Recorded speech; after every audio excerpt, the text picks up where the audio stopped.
Hi, I'm Janice Ferguson, owner of Bandit CrossFit, and I'm here today with Jennifer Socher, our nutrition coach, director of nutrition programs. And Jennifer is going to be talking today about a challenge that she kind of brainstormed to do with our gym called the Make Our Coast Healthy Again Challenge. Yep. And we are piggybacking off of the Make America Healthy Again movement that is all over the media, the news. We've kind of got a movement going in the country, I think, with people who are waking up to just the chemicals that are out there and the harmful ingredients that are being put into our foods. So it's one thing to know that that's happening, but I think our role here, and we were just talking about this, is we can work from the ground up.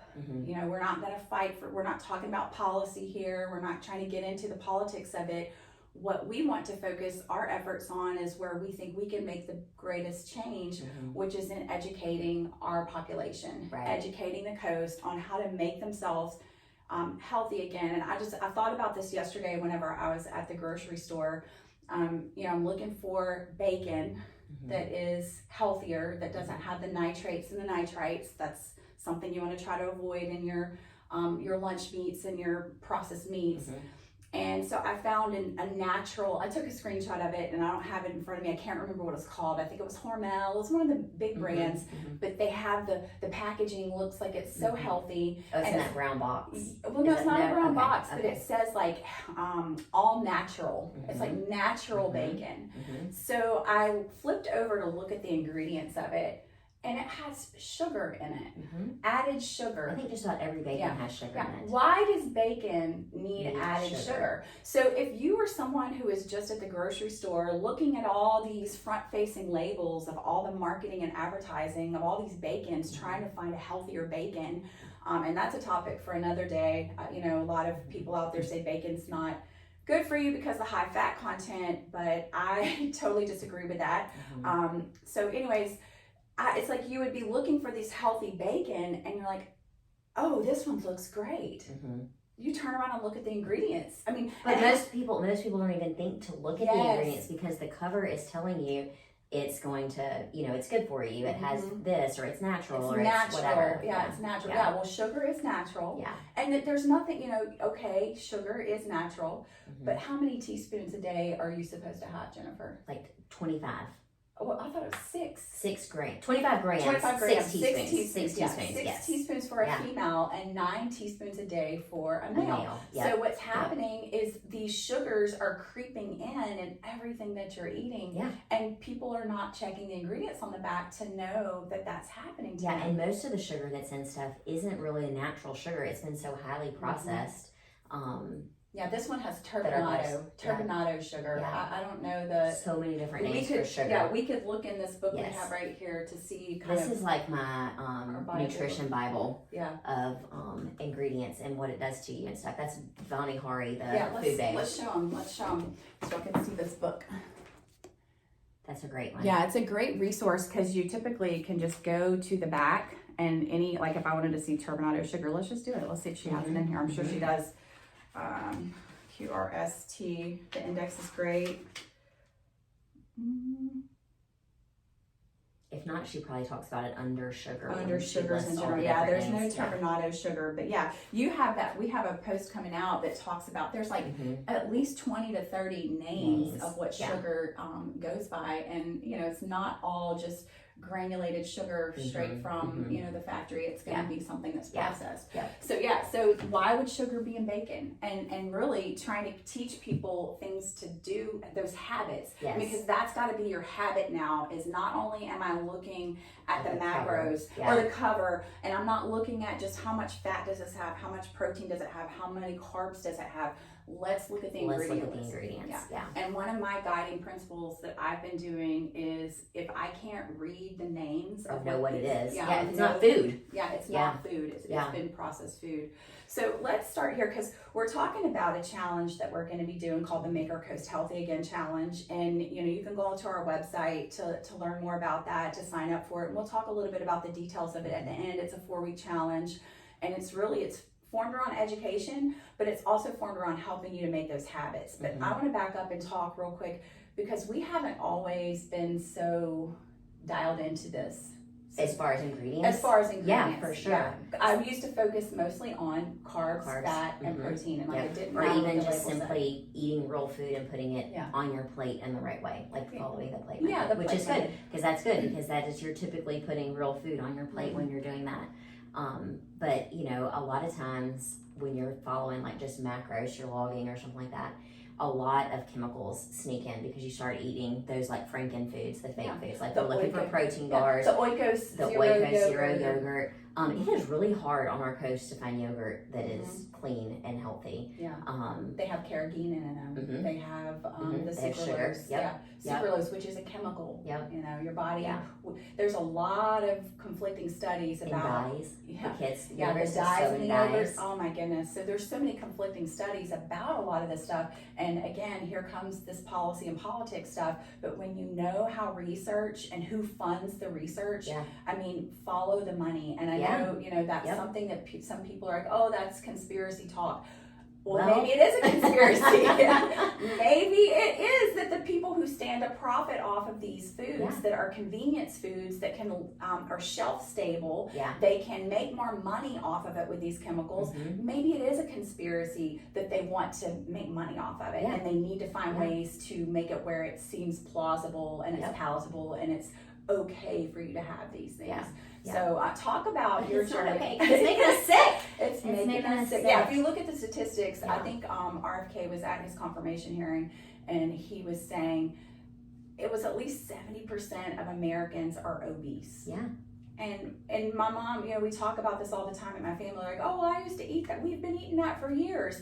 Yeah, you were eating it, but it continues to get worse and worse and worse. Like what they, you know, I think it started like after World War II or something like that, when they started really trying to make food shelf stable so that we could help our troops over there, I guess. And the ingredients, they're just trying to get cheaper and cheaper and cheaper, and like away from more real food so that it can last longer and travel, you know, further. Well, I've been in business for a long time, and when you're in business, you're always looking for ways to cut costs and to make more money. Like you want to improve your profit margin. So if you've got real food that doesn't last as long and it gets, you know, destroyed or, you know, sours or spoils more quickly, you're not making as much money. So when these chemicals start coming into play that help them to, you know, extend the shelf life, they can ship strawberries from South America into our country. You know, what's happening with that? You know, and that's not, we're even going further beyond like chemicals in these processed box foods, but even the produce, the real food that you're eating. What types of chemicals are they spraying on these foods to make them that last? journey? Make that journey to where you wouldn't spoil it. Because I know if I brought some fresh berries in from that I picked out from my trees at the house, they're not going to last for 4, 5, 6 days. You know, and if you're then sit on a grocery store shelf for, you know, 2 or 3 days. Exactly. So I mean, there's a lot to this, and that's something too to I think to talk about with people is, you know, it's not always going to be perfect. Like you're gonna have to do any habit, you know, and even in past challenges that we're doing, we're never trying to like overhaul everything at one time or go from point A to point perfection. Like you've got to just start making a choice that's better than what you've been making. Is it the best thing? And a lot of times down here we can't get the best option. You know, some of the things in these books that we've read of like recommended swaps or better brands or whatever, we just don't have access to them here. And so because I've just trying to make the better choice. I've paralyzed myself through my journey by over obsessing about, oh my gosh, I can't use this plastic, I can't do this, I can't do that, I shouldn't do this. And you kind of get to the point to where you get, what is it, paralysis by analysis, where you don't take action because it's like it's so overwhelming. It's so overwhelming. And then you also get you get paranoid that you're doing all these things that are harmful and you can't avoid it. It's like the lifestyle that we live. So and through my journey, I've kind of grown out of that and stopped, you know, obsessing that I'm doing too much and I'm not doing enough because it's everywhere, and really just focusing on, okay, I can control this. You know, okay, yes, I'm going to drink out of a plastic straw today at Nukes, but I'm going to try to avoid plastic. You know, we've taken all the plastic cups out of our house and we only glass. we try to use glasses as much as possible. Yeah. So, and you know, that's something in the challenge, we're going to be focusing on 3 things. So maybe we should talk a little bit about. Yeah, so we're taking out sugar, like refined sugar, and refined highly processed grains and industrial seed oils. Yeah, so those are the 3 big focuses. So, and then you'll get to customize some other habits that have to do with, I mean, the other habits can do with anything, like your light exposure, your sleep, your movement during the day, activity, those kinds of things. Light exposure is blue light, Yes. especially. Yep. That's one of the things that is another. Yeah, and it's circadian rhythm, Yeah. that has a lot to do Yeah. with your movement and stuff too. So Yeah, so there's a lot of information out there to learn about those things. So we're going to try to help you help our challenge participants narrow down to what's important to them. Yes. And to try to avoid. And what the lowest hanging fruit Yeah. is. Like we may have a ton of options that you can choose from, but like what makes the most sense in your life that you can actually tangibly start doing without it being a huge drastic change. Exactly, and not get overwhelmed. Like we had to do this on our own, and now we can try to help others to try to make it more step by step for them, to where they can stack those habits and then start to get the little wins that help them to add up into big success and a lifestyle change. I mean, we're looking to help people make that lifestyle change to where they can be informed and make those decisions. Yeah. So tell me, when did you first start learning about these things? Like what spurred you on? I had a little bit of an epiphany, Charlotte's 12 years ago, when I just got sick and I didn't know what it was, and was more than likely rheumatoid arthritis, but I didn't go get officially diagnosed because I didn't want to get on medicine that they would have given me. So I sought out a naturopathic doctor, and I was able to heal, my gut and those issues with my food. So like I've known for a long time that food is medicine and food is also poison, depending on what type of food you're eating. But you sent me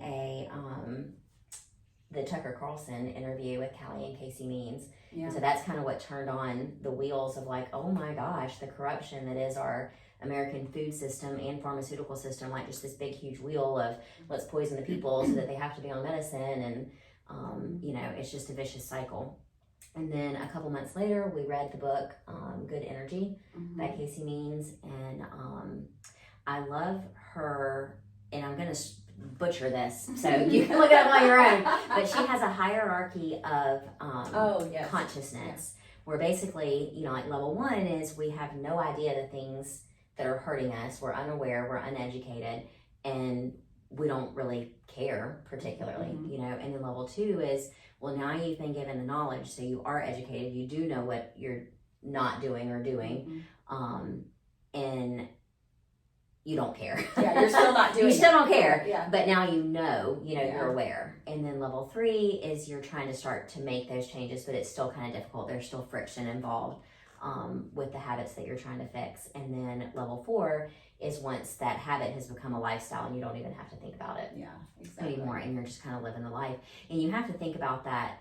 You have to break that hierarchy down for every single thing, I think. Do you know what I mean? Like, you can learn all of these things, but you might stay at level 2 for a long time of like, I'm aware of that, but I'm just not ready to move on in that habit. Yeah. But then when you are ready, then you're moving into that level 3 where I'm working on it, but it's still difficult. And you really don't want to add in any more habits until that has become level 4, where you're just cruising. Then you can circle back to something that you were educated on, and now I'm ready to work on that. Yeah. And so even in the challenge, it's just 4 weeks. So we're obviously not going to master, more than 1 or 2 things, more than likely. But it's 1 or 2 things that you can hopefully be moving at a level 4 by the time it's over with, or close to it. Yeah. And then you're just going to be cram-packed with knowledge every day that you can, fall back on. And you can always continue to work on afterwards. It's just like anything, you're not going to master it. You have to practice it. You have to continue to learn, continue to grow. we by far still have a lot to learn, Yeah. and I will be continuing to learn for the rest of my life. Yeah. The person who thinks they know everything, they know nothing. Right. Even the people that we look up to and Yeah, get constantly information from, learning. they're constantly learning, and they're also changing. Yes. People can change their mind. Yeah. People can change their opinion. Mhm. That's good science. Yeah. Science is questioning science Mhm. and questioning why is this, Yeah. and trying to be curious. I think there's like an incentive for people in these higher up organizations that are making these foods and making the things that they're giving to us. They want to crush the curiosity, because if someone is curious about a product, like, well, what does happen whenever you have seed oils? You can go Google. I challenge anyone listening to this right now, go do perform a search about, are seed oils bad for you? And you are going to get WebMD, the Mayo Clinic, all of these scientific research food people telling you, oh, they're healthful, they're okay, their seed oils are not, that's a fringe idea. There's a consensus. There is not consensus. Science is not about consensus. Science is about what is true. Yes. And so when you have these, we're going political now, but when you have these large industries that stand to profit off of the seed oils, of course they're going to fund studies and research to suggest that those things aren't healthy. But a human living in life today in America can look at our population and say, what has happened to us? Exactly. Why are children having type 2 diabetes? That's a lifestyle disease. Type 2 diabetes is not genetic. It is a lifestyle disease. Now, type 1 obviously is different. But the children, the increase of that, why are we getting sick? Why are people having all these autoimmune disorders? And so those are the things that if you can start learning, from these people that we've been following, if you can make a change. Get rid of the processed foods, get rid of the things that are making us sick. And I know how hard it is because of the lifestyle. You live a very fast lifestyle. Very busy. Very busy, always on the go, always on the road. And so you really do have to make a conscious effort. This is that's something I was thinking about, because like if we're talking about those levels, those hierarchies, there's a lot of people out there who don't know this information. Right. Like what we're going to be talking about in this challenge will be eye-opening to a lot of people. Probably overwhelming. And overwhelming because there's a lot of information. But there are people on level 2 who do know the information, but like you said, they're not willing or ready to make those changes. Or they're like you, where you talked about earlier, where you have that paralysis of like, it's just too much, Well, I think sometimes that people are not ready to make a change until they have some sort of catalyst, maybe your rheumatoid arthritis, your brush with you told me you were in bed for 2 weeks, right? You couldn't get out of bed. It's so much pain. So sometimes people will have that change just because of those types of experiences. So there will be people that haven't experienced this yet, and they don't know. They're just so used to living sick that they don't really know, because humans are so adaptable. Yeah, that's very true. We can live with a tremendous amount of pain, but because you probably dealt with pain. It's just that when it puts you down to where you couldn't do something for 2 weeks, you're like, there's something wrong here, and something's got to give. I have to make that change now. So there might be people listening right now who are still just functioning in life, and they think that the medications that are propping them up are the best that they can do, and because that's what they've been told, and not really thinking about how their diet could make a change for them. I'm going to tell a story. My dad had type 2 diabetes, and I'm so proud of him. He was diagnosed with it last September, and we went to the doctor, and the doctor wanted to put him on medicine. And so he asked this person, and I don't fault this doctor, because they're doing the best they can with what they know and what they've been trained and what they've been taught through pharmaceutical companies who sponsor all their education and sponsor all of what they're doing. And so he asked her, well, can't I change this with my diet? And it's like, I wasn't upset with her. I was angry more at the system. And she said it wasn't condescending. It was more like, okay. She said, you could try, Mm-hmm. in a way where she didn't believe it would be possible for him Right. to change it on his Right. own. And it's likely that a lot of doctors don't see patients change on their own, because I know a lot of patients that deal with a lot of people that deal with this type 2 diabetes, and they don't make the change. Yeah. And so the doctor just knows they're not going to, but the doctors aren't empowered with the information to help you. them. Because Yeah. when he asked her that question, the first thing in my mind I felt like she should have said was, okay, sir, this is what you need to do Yeah. in order to Yeah. make that change. If you Yeah. want to try to do this with your nutrition, here's how. Yeah. And it's not by reducing your fat and increasing your fiber Mm-hmm. with whole grains. But that's what the medical Yep. field tells people. Well, the whole grains are what's making people get the high sugar and the insulin stuff. So anyway, so he left. I was with him in the appointment, and I told him, Daddy, we are going to do this. I'm going to tell you what you're going to eat, and you're going to do what I say. And if you do what I say, it's going to help you. Yeah. And he did for 3 months, because she gave him 3 months, and because To try that's it on to his check own. the A1C. And for those of you out there that don't understand how A1C works, it's your red blood cells will hold on to that sugar. Mm-hmm. And so the red blood cell life cycle is 3 months. Mm-hmm. So what they're doing when they're checking the A1C is when your red blood cells have recycled themselves or are renewed, and you've got a whole new batch of them in, well, now they can check the A1C to make sure that you've been doing what you're supposed to be doing. Yeah. Like a type 2 diabetic can try to, when you're in the early stages, you can not eat the sugar and your blood sugar goes down, and then you can trick your doctor. Yeah. Because you haven't been eating the sugar, or not trick the doctor. I know you're not tricking the doctor, but with the A1C, you can't trick, Yeah. because Yeah. what you've been doing in the dark is in the light Mhm. on that test number. Yeah. So he comes back 3 months later, and his A1C has dropped by 2 points. Yeah. And his blood sugar is normal. Mm-hmm. And his, also too, I want to brag on him, his body fat, I think he dropped 15 to 20 pounds of Yeah. body fat. Yeah. But he built 1 to 2 pounds of muscle, Yeah. because he was eating plenty of protein. Mm-hmm. He ate no bread. Yep. He was eating very little fruits. Yeah. He was eating mostly vegetables and mostly meat, and he was eating eggs. Mhm. He had bacon and eggs for breakfast every day. Yeah.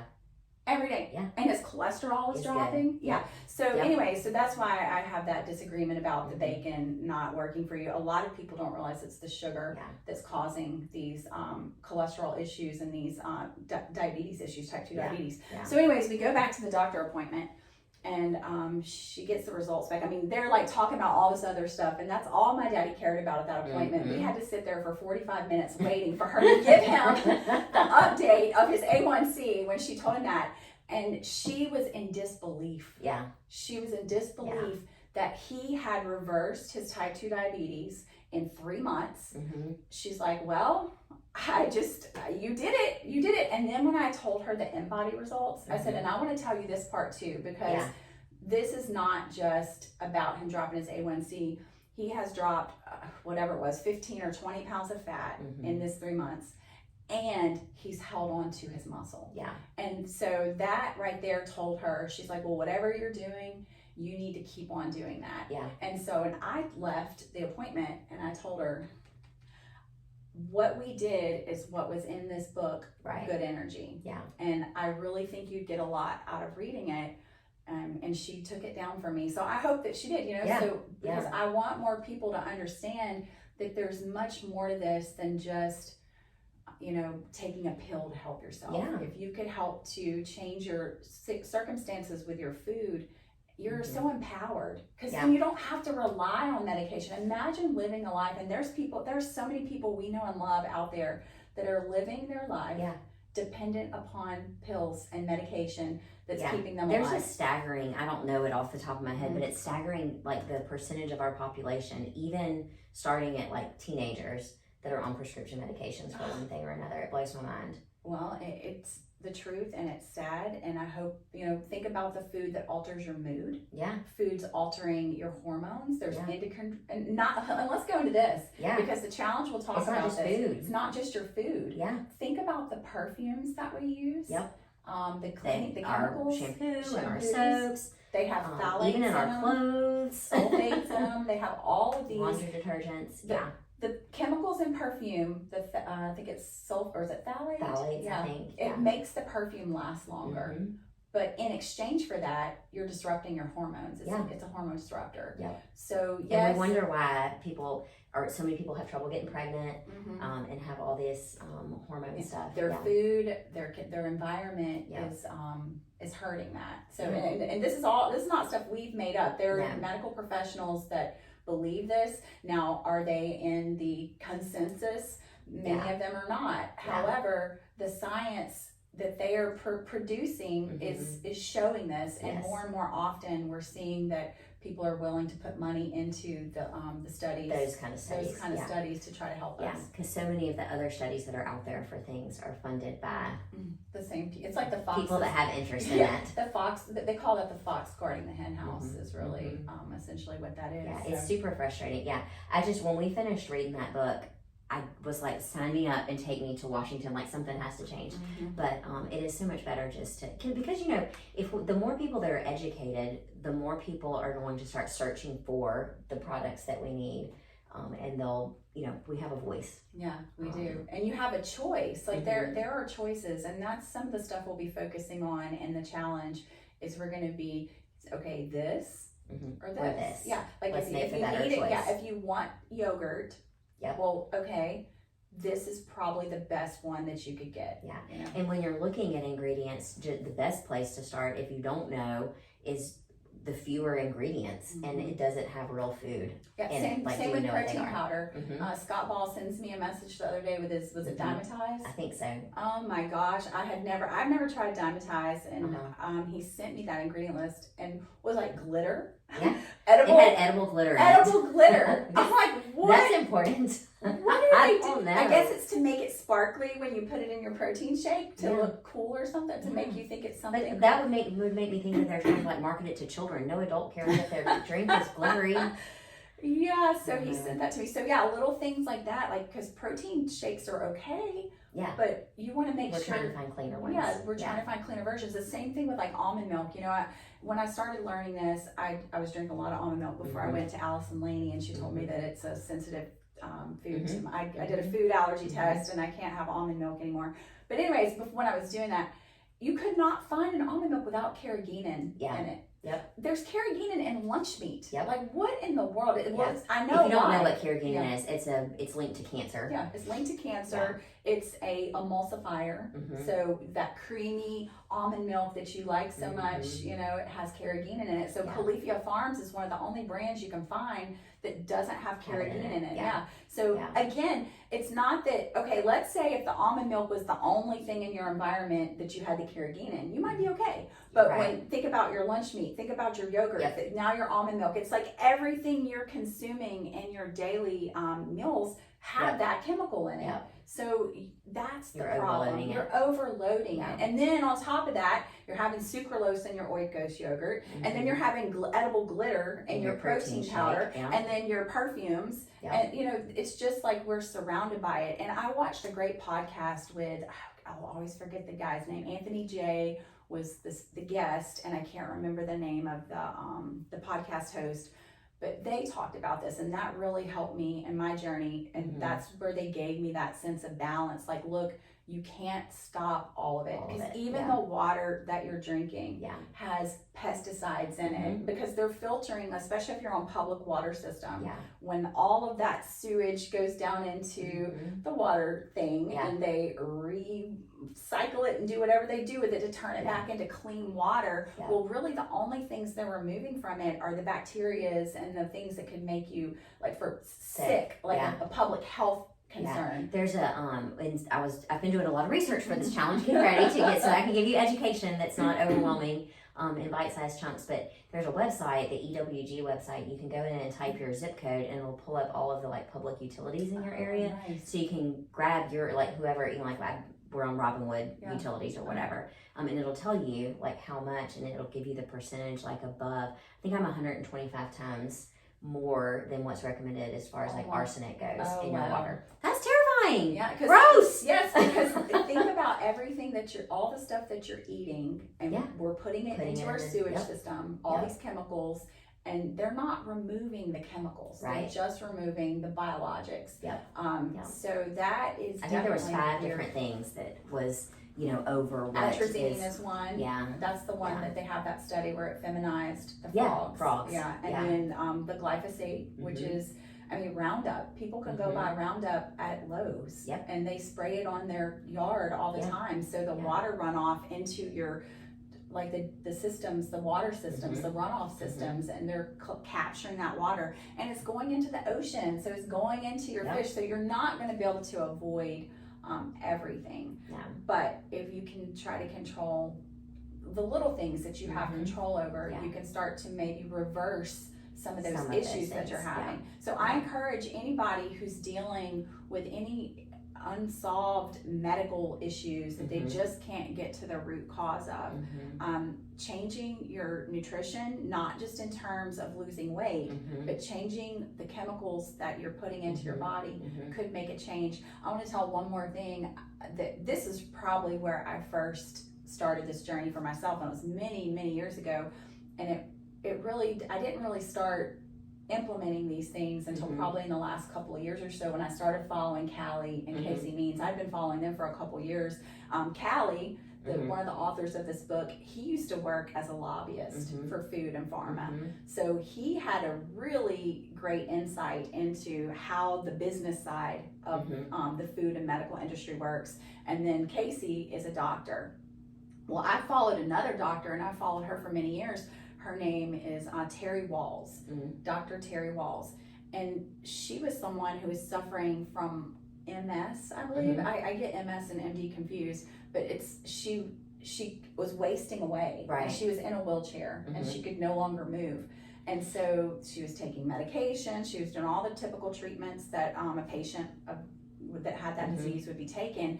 And she finally kind of made a connection in her mind, like, I wonder, if my food could make a change on this. So she has what's called the Walls Protocol, and she really she has a documentary, she even has a website, and her goal for her practice now is to teach other doctors how to do this. She doesn't necessarily work with, she still has patients that she works with, but she's not reaching out. Her reach is not to, try to get this many people to do my stuff. It's to teach doctors to teach their patients how to do it. But she is now up and walking, riding bikes. She has regained her health, and that's really what a lot of this is about. Some of these people, these patients that have these chronic diseases and lifestyle diseases, they're never going to be 100% cured of their problems. Like she realizes, she's not like, I'm not cured, I still have this disease, but I manage it through my lifestyle. I don't have to rely on medication. That goes for things like, she treats people with lupus, she treats people with rheumatoid arthritis, Crohn's disease, any type of eczema, skin problems. Like your gut and your skin are connected. So when you're eating, when you go to Starbucks every day and you get a Starbucks full of oat milk, or because you think you're doing better because you're not getting dairy, and you're getting the oat milk, which is highly processed. But all those milks have the seed oils. That's what I'm saying. They're highly processed with seed oils to make that consistency, what tastes so good and creamy. So anyway, so she is helping people to reverse diseases that the medical community would tell you, here's a pill. Here's a pill. You're just this is something you're gonna have to have. I'm sorry you have lupus. You're just here, go home and take this pill for your lupus, without trying to focus on, well, let's think about not just your weight, what could be causing this. So I do suggest, or I do recommend, anyone who is we're not going to cure, we can't cure, we're not doctors, first of all. And you do need to see a doctor for these things. Find a doctor you trust. We highly recommend Allison Laney. Allison Laney with Roots Wellness, highly recommended, because she's that doctor who will sit with you and try to help you figure out what's the root cause of my issue. What in my lifestyle could be causing me to experience heightened symptoms. And then she would prescribe a pill if you need it. But she would also try to help you to reverse engineer, okay, let's take an assessment of your lifestyle. And the diagnostic that she does is probably one of the most fully, there's so much that she is doing. We have all done it. Check all the things. Check all the things. But, this could be a good way for you to help empower yourself, to help deliver the education you need and help you in that journey. And it's going to be a lifetime journey. I don't expect to stop this. And as we learn new things, we'll start to implement more and more. Yeah. So is there anything else you think that we need to tell people about the challenge? Can't think of anything. If you have any questions, message us for sure. Yeah, it's 4 weeks. 4 weeks. Starts February 17th. Yep. It's $129.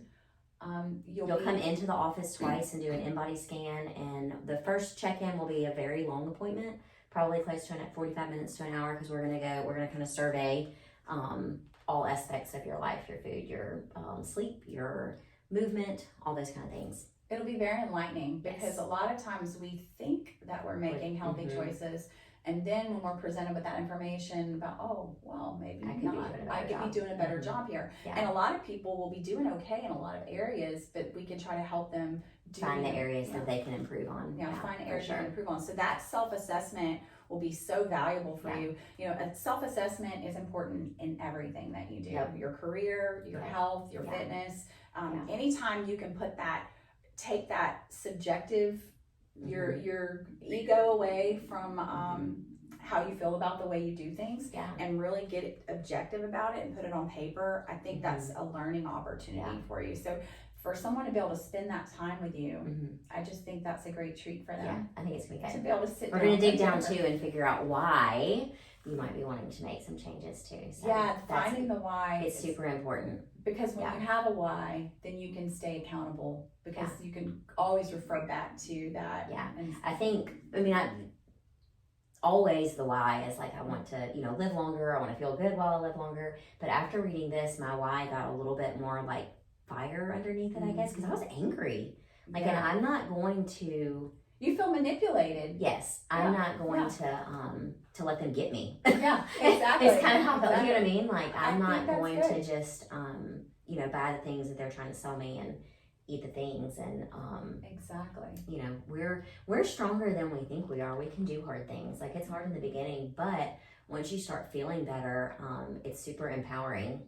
It really is. And that, I agree with that, because that's probably what makes me want to do this, because of the marketing, because they feel it's like, I know there's people sitting in a room that have planned this. They have focus groups that they sit down, and they have food scientists that try to develop this food to make it taste better, to make it more addictive. And those people are the same people who used to work for the tobacco companies that made tobacco so addictive. And then when the Surgeon General, when was this, in the 80s or the 90s, was like, hey, they put the label on there that this is harmful for your health. Well, they didn't have a job anymore because, and so the food companies hired them. It's so frustrating, so frustrating. And also, I think it was at the end of Callie's book. It may have been at the end of Feeding You Lies. But, we're not going to change the world like in our generation. Like, we're not going to fix the problems. We probably won't even completely be able to heal ourselves in our lifetime. Well, look how long it took for cigarettes. Yeah. But, and also, if they would just tell people how dangerous the food is, people listen to doctors. Yeah. Do you know what I mean? Well, that's why Edward Bernays, so I'm a journalism major, and we in public relations. That was a case study. Yeah. The freedom sticks. So in the 1920s, during the suffrage, like when women were fighting for their right to vote, he knew that, well, first of all, people would listen to doctors. So they had doctors talking about what cigarettes were their favorite, like Camels. The doctors choose Camels. But he also tied, I know this is kind of off topic, but this is how easily manipulated the public is through advertising. He knew that the women's right to vote was a popular movement in the country, and that women were, trying to fight for the right to vote. So he set a stage for a woman to be in front of a photographer, that they were doing a march, and she lit a cigarette, because back then it was taboo for women to smoke cigarettes. Okay. So if they did, they had to do it in private. They wouldn't do it publicly. Yeah. So that was a major news media thing. So he attached cigarette smoking Mm-hmm. to a right to vote. It Hmm. was a brilliant public relations move. Yeah. And those are the types of things that we're fighting against Yeah. in our society up until Yeah. today. Yep. He influenced all of the things that we think about, and people are still using those tactics today. They will attach emotional ideas to the foods Yeah. and then make it where you're no longer allowed, because since that thing is attached to that, Mm-hmm. if you are talking bad about this, well, you're so like you couldn't talk bad about cigarettes because now you're talking bad about women's right to vote. Yeah. Are you a person who doesn't think women should vote just because you Mhm. don't like cigarettes? You know, so it's a brilliant thing, and when you know that, it gives you the empowerment to be like, you know, I'm not going to accept Yeah. those things. Yeah. The food is attached to consumerism, Mhm. overconsumption. Yep. I mean, a lot of this stuff is wrapped up into all Yeah. the same things. Yeah. So, For sure. you know, so it's hard to get rid of these habits, and it kind of makes you stand out in a way. But if you can make the little small changes Yeah. over time, that's when you don't really notice it, and you look back in 3, 4, 5 years. Yeah. You're Look like, how far I've oh, come. look how far I've come. Mhm. You know, I started with stopping my Starbucks habit. Yeah. You know, for some Yep. people that might That's be step one. that might be monumental for you to stop your Starbucks Yeah. habit. And you'll save money. Oh my gosh, imagine how much money they would save if they stopped their daily Starbucks habit. Mhm. I mean, you could even go to Starbucks and get cheaper coffee. Just don't Okay. get all the stuff in it. Just get Or black you coffee. could go to Finch Coffee. Yeah. They're really Because good. they're really good, and they Mhm. and get a cleaner version of a coffee. Yeah. so. And support local. And support local Yeah. businesses, right? Yeah. All right, so if you're interested in our challenge, you can go to our website. Mhm. We'll have a blog post up. Go to our blog section, and we'll have a place where you're going to watch this video if you want. You can share this with anyone Mhm. that might be interested, and then it'll have a link for you to sign up. Mhm. Or Yeah. if you have questions, Yep. they can email us at You can info. email us, yeah. Also, I have a nutrition talk that you can sign up for that on our link tree coming up next Thursday. What is that, the 13th, Yeah, I right? think so, yeah. Where it's going to be kind of a little bit more information on this and a little bit more of eat this, not that. Oh, yeah, it's like it's- practical mhm, things that people mhm. can apply right Yeah. away. Yeah, it's like so- processed food, or is it healthy? We're going to talk about processed foods. Yeah. Perfect. All right, so go to banditcrossfit.com and you can find our blogs, and that's where you'll find this. Mhm. You could go to our Instagram, to Mhm. our link tree, and Yep. we will have a sign up in the link tree, and then you'll also have a link to your video, Yep. how to sign up to get Yep. access into the Zoom video, the Yep. Zoom webinar. Yeah, there's a place to sign up for the nutrition talk and a place to sign up for the challenge on the link tree. And you can Mhm. also, if you don't know how to do any of that, Send us a you message. can send us an email at info@banditcrossfit.com. Yep. And then if I could remember our phone number, I never can. It's like Yeah, 228-678-8006. If that's not it, sorry. Somebody might get some calls today. Stick to email. All right. Better idea. Well, thank you so much for joining Thanks me for today, having me. Jennifer. And I really enjoyed talking to you. Always. All right. Bye, y'all. Bye, y'all.